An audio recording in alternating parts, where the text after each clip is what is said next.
Hey everyone, you're watching KTAL News Now. I'm your host, Anthony Mocklin, and today is Tech Tuesday, where we'll be covering a variety of different news in technology, as well as gaming and some entertainment, and got a couple movies to talk about later on.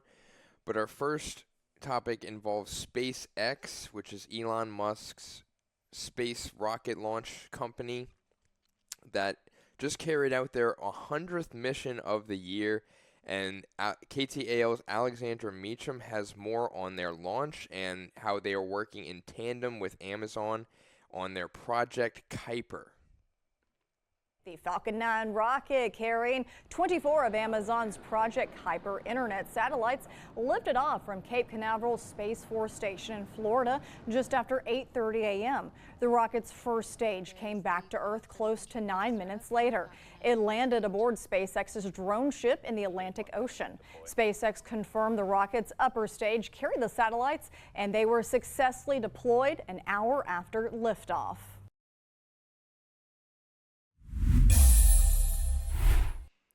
And that was actually the fifth scheduled attempt after the first four that were scheduled and unsuccessful. And I guess the fifth time is the charm because that one actually ended up being successful. And Project Kuiper, for those of you who don't know, is Amazon's new pretty bold initiative to launch low Earth orbit satellites from Amazon to carry out their global plan to have internet access to people from all across the world. And it's something that they're aiming to try to connect other people with, because not everybody has access to reliable internet service, and that is something that they are aiming to do, to provide that to them, to essentially catch other people up to speed when it comes to joining the ever-growing digital world and have that reliable, fast access to internet so that they can, learn more on the internet or just partake in just everyday activities that we are pretty much accustomed to now in the United States, as most people have smartphones now, so the internet is essentially in your pocket and you can research anything you want and have access to any news source at any time. You can get breaking news updates with several different notifications and apps, including our KTAL News Now app, which you can download today, and you can be up to date with any local trending or breaking news story. You can find more information about downloading the app on ktalnews.com, which is also where we stream KTAL News Now every Monday through Friday at 1 p.m. But aside from the SpaceX launch of Project Kuiper, one other thing that launched this weekend, technically on Thursday, was the launch of Battlefield 6's new multiplayer open beta. Now, the game isn't scheduled to launch until October. This was just the multiplayer aspect of it in an open beta state, where if you tuned into a bunch of streamers or creators on Twitch, you ended up getting an early access code to the beta that started on Thursday. And then the open beta went live for everyone regardless of early access on Saturday. And that took place from Thursday to Sunday. I actually played a ton of it over the weekend, and I gotta say, it was a lot of fun. Battlefield 6 is trying to recover a little bit from some stumbles in their recent games, with EA and DICE making Battlefield 6 after the abysmal launch of Battlefield 2042. And they are a direct competitor to Call of Duty, which is also set to launch their Black Ops 7. And I'm going to be honest, just from what I've seen and just my personal feelings, Call of Duty Black Ops 1 was the first game that I ever played in terms of like an M-rated first-person shooter. That was my first ever one, so that one will always have a special place in my heart. I can't praise that game enough. I think it is genuinely one of the best, at least first-person shooters ever made, in terms of the campaign, which is so iconic, the multiplayer, the maps, the gunplay, everything about it was just incredible at the time. And I think it still holds up pretty well today, because that was pretty much, aside from Call of Duty World at War, Black Ops was the first, I guess, zombies mode to go fully mainstream in terms of making it so popular.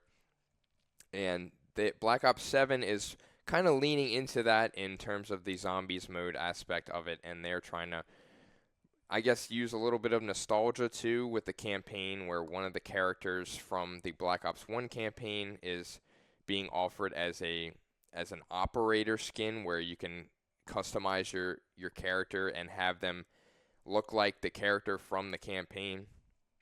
So I mean, they're definitely trying to reel back some people in with, because Call of Duty, it's in like a pretty, not rough state right now, but it's kind of losing its identity because there have been so many complaints recently because, I mean, all the collaborations they've been having with like American Dad and Beavis and Butthead, like, and Nicki Minaj, like people cite those as Call of Duty losing its identity because it's supposed to be the premier shooter simulation experience, this realistic warfare, which made them so great in the past, but now they're kind of straying away from that and trying to be a little bit like Fortnite when it comes to the cosmetics and the character skins that you can have and all these different colorful, like, futuristic weapons that, people aren't really here for. Like, that's not what made them fans of Call of Duty in the first place.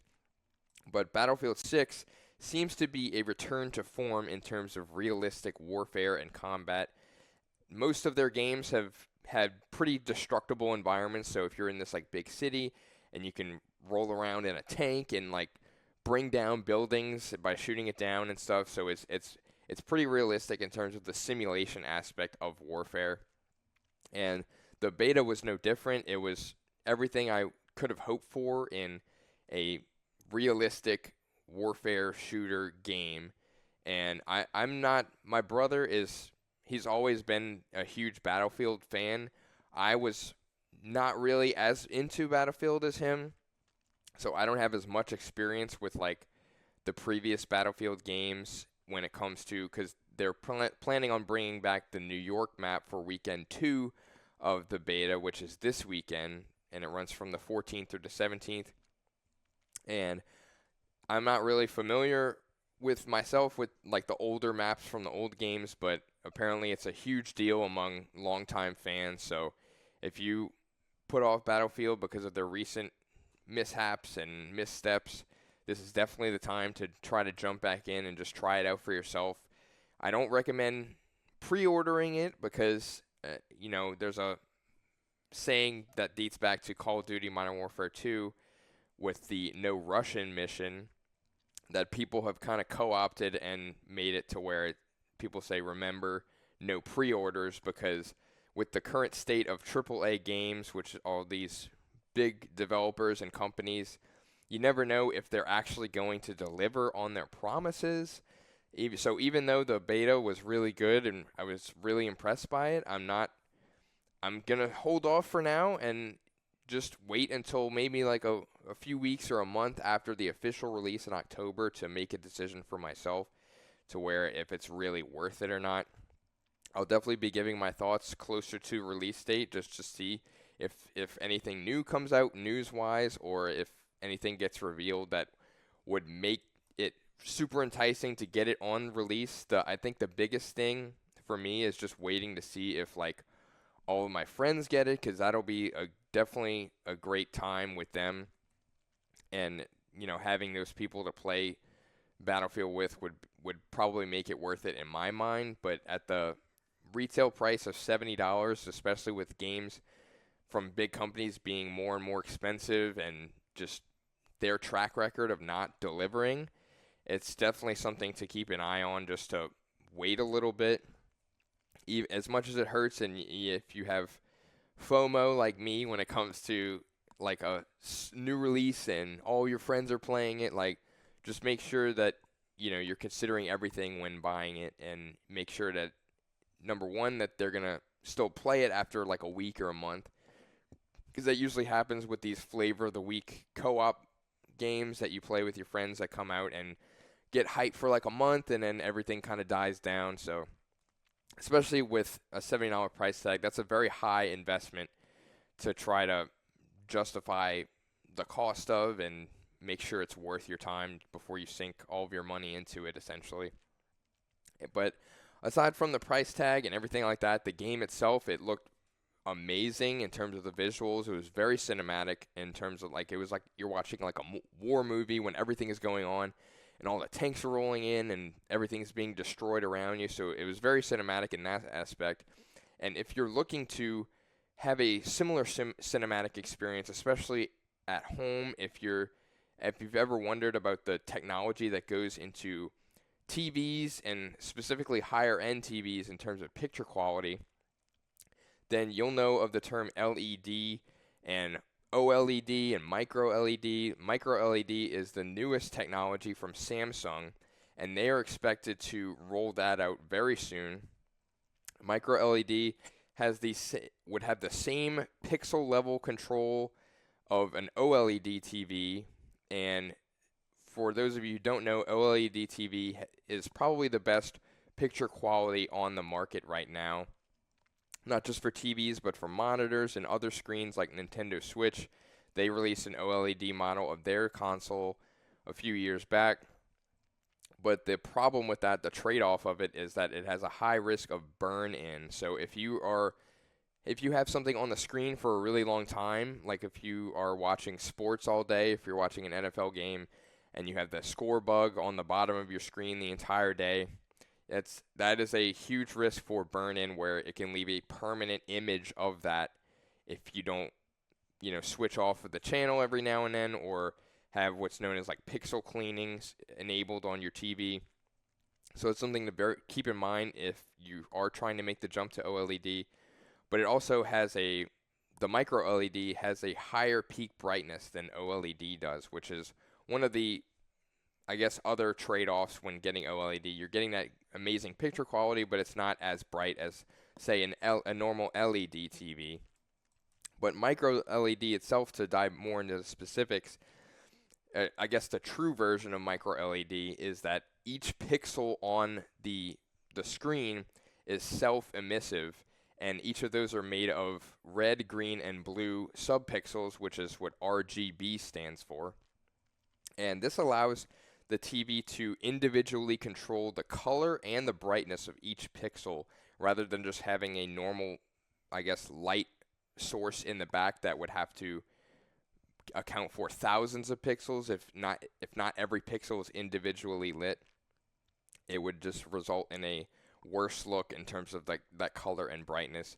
But Samsung plans to unveil the world's first micro scale RGB LED, and that they showcase that on an 115-inch screen, which I didn't even know that was possible at this point. I remember I've seen like a 98-inch screen before, but that, it's just so, it's incredible to try to fathom just how large of a screen that is.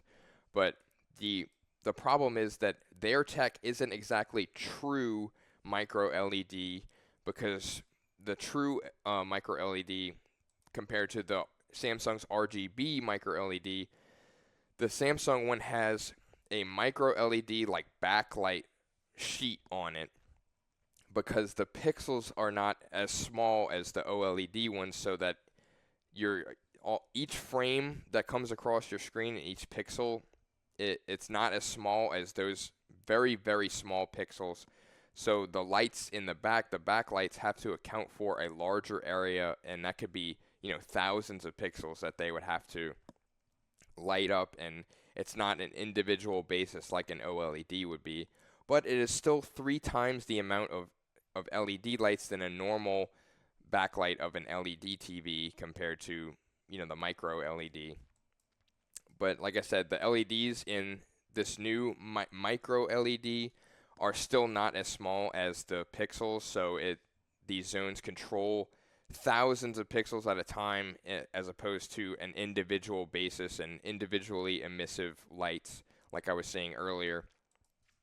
But this technology, it's not to say that it's not good still, because there's still brighter colors and better lighting control than an OLED would have. But again, it's not at this individual pixel level like an OLED would be. So until it gets to that point, it will still lag behind. But if it does, and they end up rolling out micro level LED TVs, then that very well could spell the end of OLED as a whole, because that is the one thing that is essentially its superpower in being able to individually control these pixels. And it, instead of having a general light on like a darker image, it has the ability to turn off the individual pixels, so it results in these truer, deeper black images on a screen instead of having this like fake grayish kind of washed out look. Has the ability to turn off these pixels so that it is completely dark, completely black, and is accurate to the image that's being portrayed.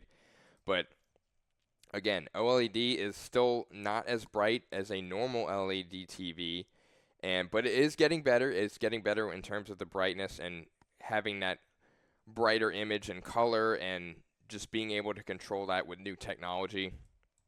I know that Hisense and TCL are two other TV brands that are also in the market and competing to make an OLED, micro LED technology in their TVs. They are seen as like the more consumer-friendly option when it comes to high-end TVs, especially with, like I said, they're trying to develop new technology to match Samsung, and I expect them to have their models rolled out within the next year or so. But as I was saying earlier, once true micro LED becomes the standard in the market, not necessarily the market, because it's still going to be extremely expensive. I don't think it'll ever, not to say that I don't think it'll ever reach a consumer level, but I think right now, just based on the technology, it's only being used in like corporate installations because of it's just extremely expensive right now to produce, and I don't think we'll see one on the market for some time. But once it does hit the market, it unfortunately probably will be out of most people's price range. Even on the higher end stuff, if you want the highest of the high quality, I think it'll still be out of people's price range. They'll still settle for OLED, which again is currently the absolute best in terms of picture quality. I have one myself. I can't recommend it enough. I was at Sam's the other day, and they had a super deal on one of LG's OLED TVs, which is the one I have, and that was on like a super sale. I immediately texted all my friends about it to tell them, hey, if you're looking to get into OLED, this is definitely the place to go and the thing to get. So, but I don't think the average person really understands the difference between normal OLED and a normal LED, because I sent it to my parents, and my mom was like, oh, what the heck is OLED? And I had to pretty much say, it's the highest quality you can get at the moment. So I don't want you to pass this up, essentially, because with TVs becoming more and more affordable and more competition that is out there, especially in the OLED market, it's never been a better time to make that jump to a super high quality premium format when it comes to viewing shows, movies, whatever you want at home, and just getting that theater experience. But speaking of the movie theaters, I actually talked about the movie Weapons last week by Zach Kreger, and I ended up seeing it finally on Saturday, and I don't know if it's just me. I think it is a me problem, but I think I was a little disappointed because I was, not to give away too much, but I think I went into it expecting this super serious, like psychologically thrilling movie, which it gave me that at times, but other parts of it felt a little wacky or goofy in my opinion, and it kind of took me out of the scene. Again, I think it's a me issue because I had a different expectation of what I was getting into. I didn't really look at anything beforehand, so all the marketing for the movie made it seem like it was a super dark, super serious movie, which the subject matter is a really unique concept, but I think the way it was done and especially the ending was a little goofy in my opinion. But I'm not saying that it's bad. It was still a very well-made movie in terms of the production, the cinematography, the way it was shot, the sound design. There were some scenes where I genuinely was like sitting back in my chair because I was like very, very scared, but it is still a thrilling movie. I still recommend seeing it, especially if you're a fan of his previous movie, Barbarian, which I absolutely loved. So I thought I would get the same vibe from this, but I think I just came into it with the wrong idea. So that's on me.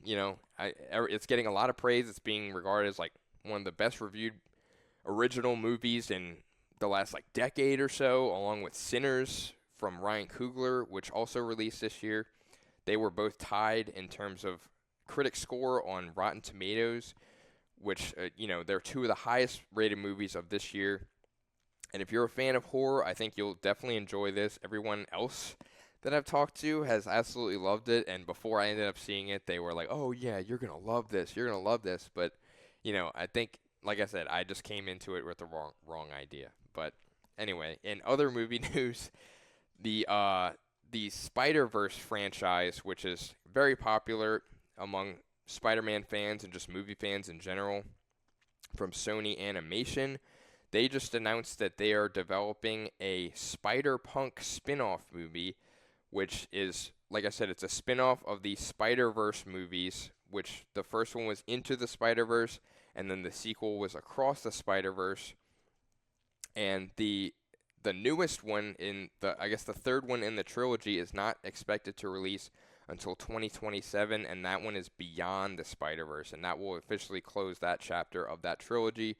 But in the second one, in Across the Spider-Verse, there was a character named Hobie Brown, who was also known as Spider-Punk. He was this punk rock version of Spider-Man, and he used a guitar as a weapon. But he was voiced by Daniel Kaluuya, who is set to direct and co-write the new Spider-Punk spin-off movie. And Daniel Kaluuya got worldwide recognition for his role in Get Out from Jordan Peele, as well as Judas and the Black Messiah, where he won an Oscar award, and then Jordan Peele's most recent movie, Nope. And so he's been a very up-and-coming actor, and it's great to see that he's taking initiative in pursuing his other creative talents in not only directing but writing the movie as well. While there's no cast details or plot revealed or any release date at the moment, it's very exciting to see that it is gearing up into full production, especially considering that the Spider-Verse movies are regarded as some of the best comic book or superhero movies of all time, especially the most recent one. That one, I remember, it was like one of the highest rated comic book movies that have ever been made, and a lot of people have those two ranked 1 and 2 on like their best ever superhero films. And I gotta say, they really live up to the hype, especially with the animation. It is unlike anything I've ever seen. It's like a painting every single frame, and the soundtrack is absolutely incredible. And if you know me and you've been watching KTAL News Now, you'll know that I'm a huge fanatic when it comes to not only films, but also film scores and soundtracks. And this one absolutely smacks it out of the park. On both movies, Daniel Pemberton does the soundtrack for both of them, and he is an absolute legend. He is one of my favorite composers in film right now. So definitely check those out if you haven't seen them yet. I would definitely recommend it to anyone, even if you're not a huge Spider-Man fan, which I find very hard to believe considering how popular of a character he is. I grew up on the Tobey Maguire Spider-Man movies as a kid. I've seen those about 1 billion times, and Spider-Man 2 is definitely up there, if not number 1, on my all-time comic book list. Just a phenomenal film through and through. But the Spider-Verse movies are right up there with it, I'd say, in terms of the quality, and just it takes the idea of this multiverse where all these Spider-Mans are, rolling throughout the world and just being active in their own universes, but it still tells a very, not small, but like a very grounded story. Because at the end of the day, it's all about family, and the main character, Miles Morales, and he's just trying to save his dad from this impending doom of the multiverse, and like, if you believe in like prophecy and fate and stuff. So it's just a very, very emotional story, especially the second one, and just having that like not a found family aspect, but just coming to terms with it, just like other people and relying on the others to help you. It's a very, very, very good story for anyone. I recommend it for anyone of all ages. I can't recommend it enough. It is just pure quality, top to bottom, for through and through. But The third in the trilogy, Beyond the Spider-Verse, was actually delayed a little bit. It was originally supposed to release like less than a year after Into the Spider. I mean, I'm sorry, after Across the Spider-Verse, which I never saw possible even before it got delayed, simply because of the fact that it took so long to animate the first two. And I think that was part of the reason why it got delayed again, along with the actors' strike in 2023. But it helps give them a little bit of time to animate it more and focus on the details, because at the time of this and the last I heard of its reporting, that they were still working out the plot exactly of the third one.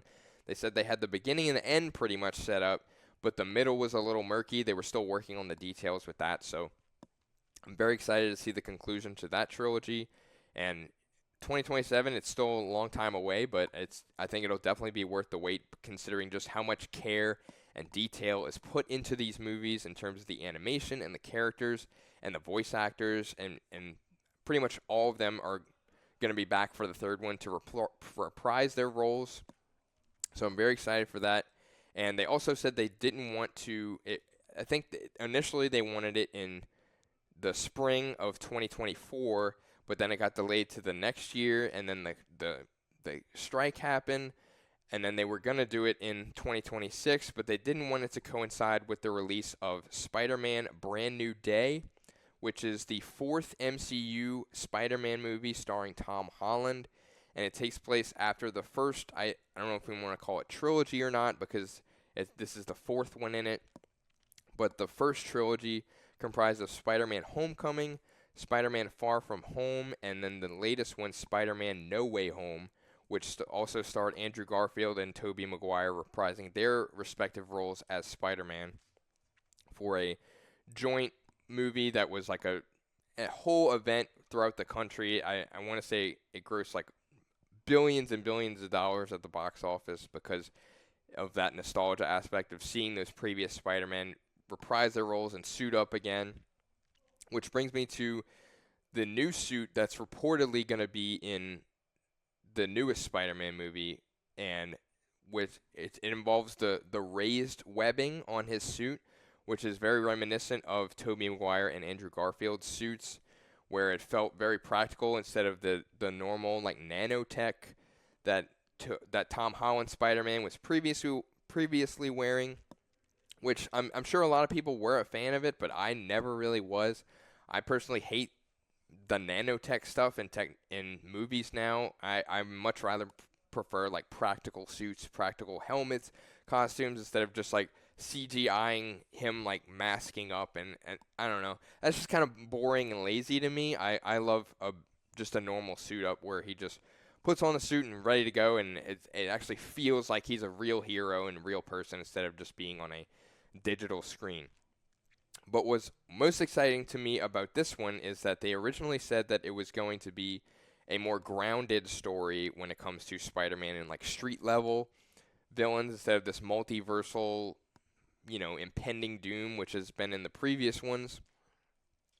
Which, if a lot of people, including myself, want, your friendly neighborhood Spider-Man, which has been a classic trope of the character, just being the street level guy who helps people across the street, or just like stops robberies and stuff. He doesn't need to be doing this multiversal threats all the time, which it's really cool to see. I loved Infinity War and Endgame, but it's very nice to get back to the roots of the character and just see him do his normal everyday stuff and just living as both Peter Parker and Spider-Man, because we haven't really seen a lot of Peter Parker recently. And if you've seen the newest Spider-Man, which is, I don't want to give a lot of spoilers away, but he pretty much has his identity revealed as Peter Parker, and he consults Doctor Strange to sort of reverse people knowing that, but in turn, it's kind of like a monkey's paw effect where not only does everybody forget that Spider-Man is Peter Parker, but they forget who Peter Parker is. So his closest friends, like Ned and then Zendaya, who plays Mary Jane, she pretty much forgets who she is. She acts like she's never met him before in her life. So I'm hoping that he's still trying to cope with that fact and trying to figure out, what to do from here, because he's pretty much forgotten in a world where he used to be known to pretty much all, and developed this very close friendship with all of his friends in the first few movies. But one other thing that interests me in terms of, it's not really like a multiversal threat, but I guess they're still trying to tie in the overarching MCU, is that they cast John Bernthal as the Punisher, and they're bringing back Mark Ruffalo for the Hulk. So I'm very interested to see what they plan to do with that. There's been reports that the Punisher and Hulk get into a fight at some point in the movie, and based on early plot details, because the movie releases about a year from now. It releases in July of 2026, and so next summer. And I'm really interested to see how a fight like that would go between the Hulk and the Punisher, because the Punisher is just this normal guy who, he doesn't have any real superpowers, but the Hulk is this giant, force of strength and just very destructive. And so I'm very interested to see just how exactly that would play out. I don't know if I'd give the Punisher a fighting chance, but he might surprise people, because I've seen a lot of people, comic book authors and writers, talk about whenever people try to like power scale people based on their comics and see, who would win in a fight and who would beat who. It really just depends on the writer and who they want to win. Because at the end of the day, it's all make-believe. It's just a fictionalized version of, like, it's hard to, you can't really apply our real-world physics and laws of nature to a comic book character or a superhero. So at the end of the day, it really is just who the writer wants to win. So it'll be interesting to see that take place and play out, just being a huge Spider-Man fan and just a comic book fan in general. So I'm very excited for that. It releases about a month after DC's Supergirl, which stars Millie Alcock. So I'm extremely excited for that as well. I read the Woman of Tomorrow comic book run that it is based off of, and that is genuinely one of the best comic books or comic book runs that I've ever read and ever seen. It's truly phenomenal, so I'm very excited. It's going to be an amazing summer in terms of comic book movies. And then in December, in the winter, the Spider-Man Brand New Day, it is the second movie in MCU's Phase 6, which officially kicked off with Fantastic Four, which is also very good. But that will be, the Spider-Man movie will be followed by Avengers Doomsday, that December of 2026. And then a year later, we'll be getting Avengers Secret Wars in December of 2027. So those are probably going to be pretty hyped up movies in terms of the overall MCU. I know it's been on a downturn recently. Like Fantastic Four underperformed a little bit at the box office, but it still was a success. But it just goes to show that the state of superhero movies and comic book movies right now is kind of in like a damp place. But I think that these movies, and combined with DC's new reboot of the DCU, I think that can hopefully revamp comic book fans and create that competition to create grounded, emotional stories that people care about and want to see on the biggest screen possible in the theater. So that's my hope anyway. But that's all I had today on today's episode of Tech Tuesday. You can catch us tomorrow for an edition of Wellness Wednesday, and then Thursday we will be looking ahead to the weekend just to see what events are out there and what you can be doing this weekend. If you don't have any plans, you want to get out the house, I got you covered with anything you need to know that's going on this weekend. And so be sure to stick with us on KTAL News Now, which streams every Monday through Friday at 1 p.m. I hope you all have a great rest of your day. I'm Anthony Mocklin, and thank you so much for joining us.